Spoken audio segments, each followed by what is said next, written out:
In case you had any doubts, it is good at the top of the ladder. Really, really good. Not only does being a top executive make you rich, you also get tons of unbelievable perks. And here to tell us about them is Marketwatch's Catey Hill.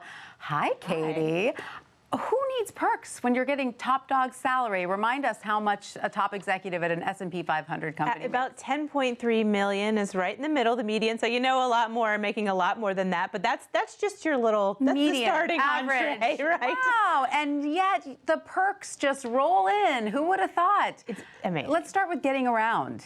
Yeah, okay. So not only do you get to use the company jet for business use, about 53% of executives get to use it for personal use. So you want to take your wife to go skiing in Vail with the kids, get on the company jet. You want to take your friend to Vegas, get on the company jet.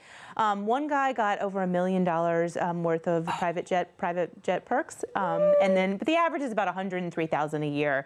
But yeah, so this is personal use. And then of course, once you get there, driving yourself around can be so annoying, right, Catey? Right. I mean, who wants to, or even just Ubering? I guess that's too hard for them. Too hard. So yeah, car and driver, or they just buy you a car. About half of the executives are getting these great, automotive perks.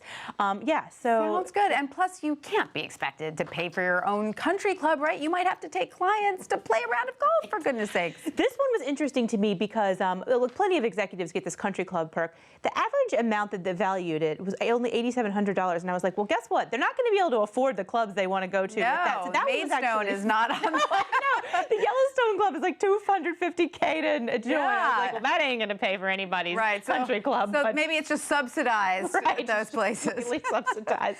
But, what about petty cash? Because, it can be really annoying to actually have to pay for things. This is what they call a flex benefit, and they basically just give you money to spend how you want. So rather than saying, this is earmarked for your country club and this for your private jet, they just say, here's a slush fund, enjoy. There's some rules to it, but mostly it's just like use whatever you want. Well, as much as I don't like paying for things when I'm running around, I especially don't like paying taxes. That's really annoying. Right, so 22% of executives get tax reimbursement. So when you get a perk, you typically have to pay taxes on it. So if you're flying around in that jet, you got to pay taxes on the value of that perk. But the companies go ahead and pay the taxes for you. This one is super lucrative, $261,000 value for these executives. So they just get that paid off. Pay your taxes on the benefits that they give you. Oh, and I was like, my God. I have picked the wrong career path in my life. Sign me up. All I have to say, Catey, is where do I sign up?